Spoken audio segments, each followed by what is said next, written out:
Assalamualaikum warahmatullahi wabarakatuh.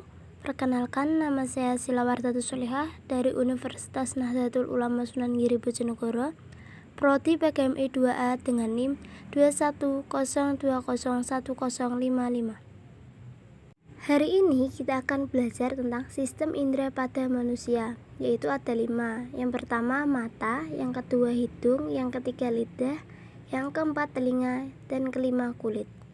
Indera penglihatan terdiri atas organ mata. Mata biasanya digunakan untuk membaca buku, menonton televisi, dan lain-lain. Indera penglihatan atau mata terdiri atas beberapa bagian. Yang pertama yaitu kornea. Fungsinya untuk melindungi mata dan meneruskan cahaya masuk ke mata. Kedua, lensa mata. Fungsinya untuk membiarkan cahaya masuk ke mata. Yang ketiga, iris. Fungsinya untuk mengatur besar kecilnya pupil. Keempat, retina sebagai tempat terbentuknya bayangan. Kelima, otot siliar. Fungsinya untuk menyesuaikan bentuk lensa sehingga memfokuskan mata. Selanjutnya, gangguan yang timbul pada mata dan cara mengatasinya. Yang pertama, fasciculation atau ketutan. Keadaan ini biasanya karena keadaan kelelahan, terlalu banyak mengonsumsi kafein, dan ketegangan mata, misalnya terlalu lama membaca. Cara mengatasinya dengan memberikan waktu untuk melakukan istirahat yang cukup. Selain itu, kita bisa mengompres mata dengan air hangat untuk beberapa saat. Itu juga sangat membantu. Yang kedua yaitu kerophthalmia, kekurangan vitamin A.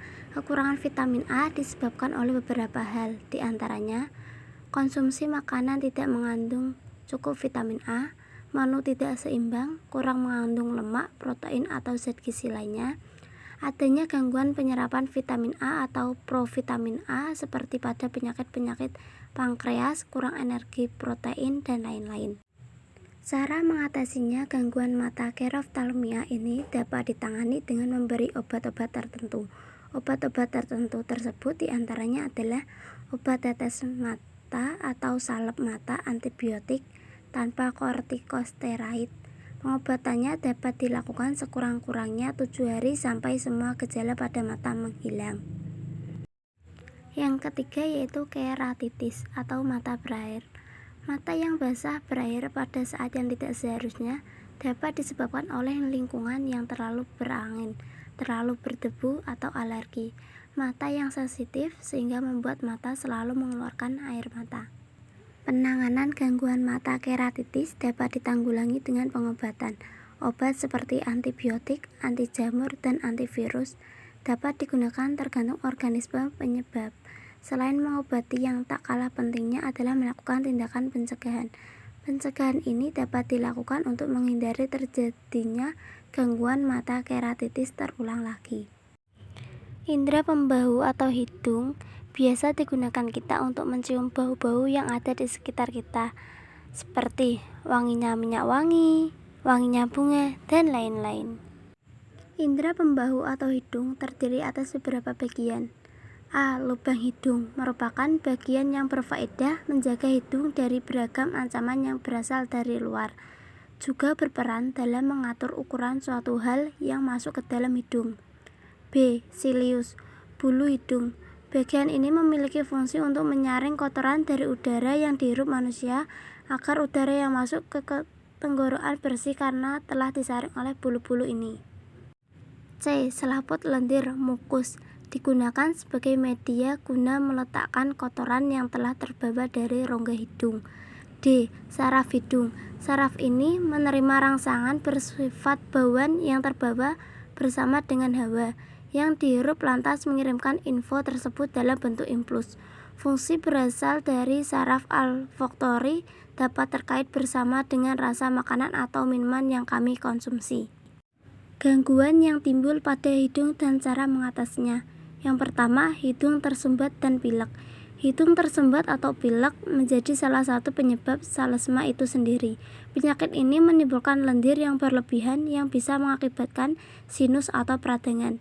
Cara mengatasinya yaitu minum obat penghilang rasa sakit, antihistamin, dekongestan, dan minum lebih banyak cairan.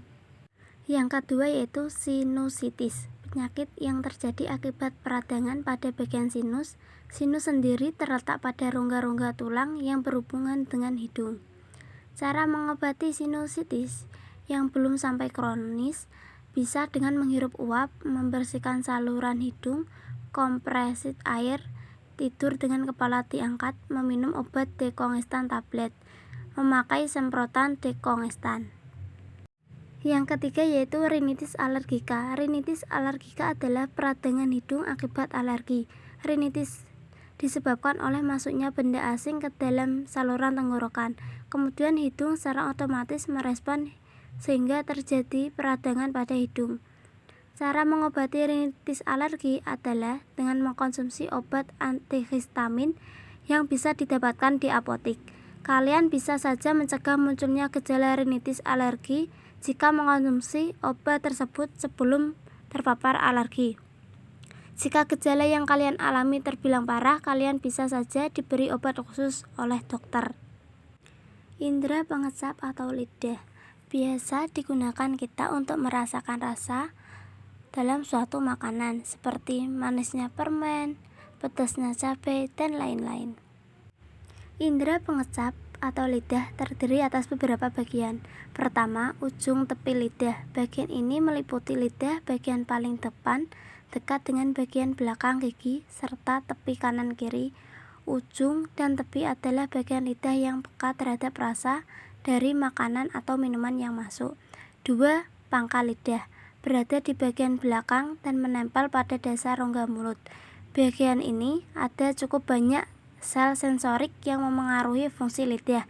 Ini bisa membuat lidah merasakan dan menyentuh sesuatu yang masuk ke dalam mulut. 3. Badan lidah. Dari keseluruhan anatomi lidah, 2/3 bagian lidah lainnya disebut dengan badan lidah. Bagian ini bisa digerakkan secara bebas dan bertanggung jawab atas beberapa fungsi lidah. 4. Papila, yaitu tonjolan atau bintik kecil yang berada di bagian atas dan samping lidah. Warnanya pun sama dengan lidah dalam keadaan normal, sehingga tidak terlalu mencolok.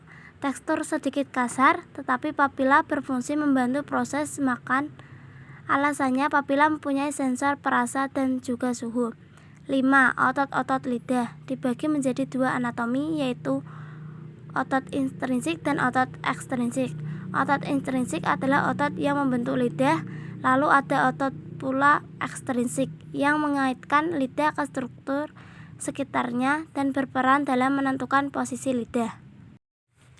Lidah terbagi atas beberapa bagian, yaitu pahit, asam, asin, manis, dan rasa-rasa yang terdapat pada lidah tergantung pada warna yang ditunjukkan oleh gambar tersebut. Gangguan yang timbul pada lidah dan cara mengatasinya. Yang pertama, sariawan, merupakan luka kecil di lidah atau dalam mulut.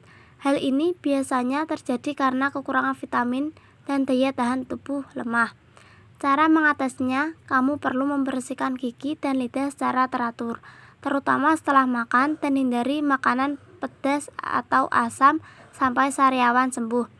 2. Fisur tongwe, yaitu macam-macam penyakit lidah yang disebut dengan lidah pecah-pecah. Untuk mencegah lidah pecah-pecah mengalami infeksi, kamu harus rutin membersihkan lidah karena sisa-sisa makanan yang terselip dapat menimbulkan infeksi. 3. Kandidiasis mulut. Macam-macam penyakit lidah yang satu ini disebabkan oleh infeksi jamur Candida. Bentuknya seperti sariawan, tetapi dilapisi oleh bintik putih, berwarna kemerahan dan menyebabkan rasa nyeri. Cara mengatasinya dengan berkumur menggunakan garam atau 1 sendok teh baking soda yang dilarutkan ke dalam air hangat setiap 2 kali sehari. 4. Glositis adalah kondisi pembengkakan pada lidah. Macam-macam penyakit lidah ini membuat papil atau bintik-bintik kecil di lidah semakin tidak terlihat, licin, halus, dan kemerahan. Glositis bisa dicegah dan ditangani dengan cara menjaga kebersihan gigi dan mulut secara teratur dan konsumsi makanan bergizi. Indera pendengar atau telinga biasanya digunakan untuk mendengar suara di sekitar kita, seperti mendengarkan radio dan suara lain-lainnya. Indera pendengar atau telinga terdiri atas beberapa bagian. Pertama, telinga bagian luar. Kedua, telinga bagian tengah. Ketiga, telinga bagian dalam. 1. Telinga bagian luar. Daun telinga berfungsi untuk mengumpulkan gelombang suara yang nantinya menuju ke saluran telinga. Saluran telinga berfungsi untuk menangkap dan mencegah debu maupun hewan berukuran kecil yang masuk ke telinga. 2. Telinga bagian tengah. Gendang telinga berfungsi untuk menangkap gelombang suara lalu mengubahnya menjadi getaran yang diteruskan ke tulang telinga. Tulang telinga berfungsi landasan untuk meneruskan getaran yang masuk dari gendang telinga ke rumah siput. Tulang telinga terdiri dari maleus, martil, incus, landasan, stapes, dan sanggurdi. 3. Telinga bagian dalam. Saluran eustachius berfungsi untuk menghubungkan ruang telinga tengah dengan rongga mulut, faring, dengan menjaga tekanan udara, telinga tengah, dan saluran di telinga luar agar seimbang. Rumah siput, koklea, adalah saluran spiral yang bentuknya menyerupai rumah siput. Di dalam rumah siput terdapat organ korti yang berisi ribuan sel rambut, sehingga organ korti mampu peka terhadap tekanan getaran. Fungsi getaran yang ada nantinya akan diubah menjadi impuls saraf di dalam sel rambut untuk diteruskan oleh saraf ke otak. Saluran gelang, labirin, terdiri dari saluran setengah lingkaran semisirkularis berfungsi untuk mengetahui posisi tubuh atau alat keseimbangan. Gangguan yang timbul pada telinga dan cara mengatasinya. 1. Tinnitus. Biasanya tinnitus terjadi karena kerusakan pada ujung-ujung mikroskopik saraf pendengaran di telinga bagian dalam. Untuk mencegah gangguan pada telinga ini, kita disarankan agar selalu menjaga kesehatan telinga serta melindunginya dari suara yang terlalu keras. 2. Telinga kemasukan benda asing. Masalah telinga kemasukan benda asing juga sering terjadi, seperti serangga atau kerikil kecil. Gejalanya dapat berupa pendengaran terganggu dan nyeri. Cara mengobatinya, sebaiknya kita tidak melakukan sembarangan cara untuk mengeluarkan benda asing dari telinga. Bisa jadi hal itu malah justru semakin mendorong ke dalam. Indra peraba atau kulit biasanya digunakan untuk merasakan benda-benda di sekitar kita, seperti panasnya api, dinginnya air, dan lain-lain. Indra peraba atau kulit terdiri atas beberapa bagian. 1. Lapisan epidermis, 2. Lapisan dermis, 3. Hipodermis. 1. Lapisan epidermis. Lapisan pada epidermis mempunyai ciri-ciri tersendiri. A. Lapisan tanduk adalah lapisan kulit paling luar dari tubuh. Lapisan tersebut terus mengalami desquamasi, pengelupasan lapisan paling luar secara terus-menerus. B. Lapisan Malpighi adalah lapisan kulit yang disusun oleh sel-sel hidup yang mendapatkan nutrisi dari pembuluh kapiler pada lapisan dermis. C. Lapisan spinosum adalah lapisan kulit yang disusun oleh berbagai sel yang tak beraturan bentuknya. Sel-sel pada lapisan ini mempunyai kemampuan untuk membelah diri. D. Lapisan basal adalah lapisan kulit yang secara kontinu terus membelah diri guna memperbarui bagian epidermis yang rusak. 2. Lapisan dermis. Lapisan dermis merupakan lapisan kulit yang terdiri atas pembuluh darah, kelenjar minyak, kantong rambut, ujung-ujung saraf indera, serta kelenjar keringat. A. Pembuluh darah adalah pembuluh darah kapiler yang berguna sebagai pemberi nutrisi dan juga oksigen kepada sel-sel kulit serta rambut supaya tidak mati dan rusak. Pembuluh darah pun berfungsi dalam menjaga panas tubuh karena adanya oksigen. B. Ujung saraf indera terdiri dari ujung saraf peraba dan ujung saraf perasa. Bagian ujung saraf perasa tersebut bisa merasakan rangsangan berupa sentuhan, tekanan, nyeri, dingin, dan panas, sementara ujung saraf peraba bisa merasakan kasar atau halusnya sesuatu. C. Kelenjar keringat adalah kelenjar yang berfungsi untuk sistem ekskresi keringat yang terdiri atas air serta mineral lain. D. Kantung rambut adalah bagian rambut yang berisi akar dan batang rambut. Rambut bisa tumbuh karena mendapat suplai nutrisi dari pembuluh kapiler ke akar rambut. E. Kelenjar minyak adalah kelenjar yang terletak di sekitar batang rambut. Kelenjar minyak berfungsi untuk menghasilkan minyak yang menjaga rambut tetap sehat dan supaya rambut tidak kering. 3. Hipodermis. Hipodermis adalah jaringan ikat yang terletak di bawah lapisan dermis, tapi batas pemisah antara bagian hipodermis dengan bagian dermis tersebut tidak jelas. Lapisan ini merupakan tempat penyimpanan lemak dalam tubuh, sehingga biasa dikenal dengan lapisan lemak bawah tubuh.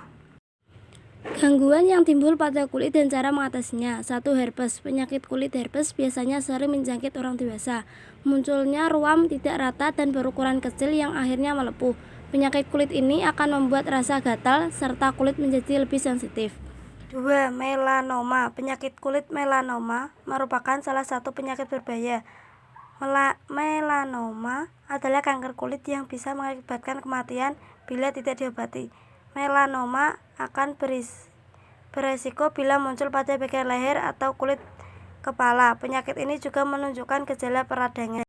3. Campak rubella. Campak merupakan penyakit menular yang disebabkan oleh virus. Umumnya penyakit ini kerap menyerang anak-anak. Gejala awal yang muncul yaitu demam, pilek, bersin, badan lesu, dan sakit kepala. Cara mengobati penyakit campak dengan minum banyak air untuk mencegah dehidrasi, banyak istirahat, dan hindari sinar matahari selama mata masih sensitif terhadap cahaya, dan minum obat penurun demam. 4. Herpes. Penyakit kulit dengan munculnya ruam tidak rata dan berukuran kecil yang akhirnya melempuh. Penyakit kulit ini akan membuat rasa gatal serta kulit menjadi lebih sensitif. Cara mengatasi herpes dengan perbanyak konsumsi cairan dan istirahat, mengompres luka dengan air. Sekian dari saya. Wassalamualaikum warahmatullahi wabarakatuh.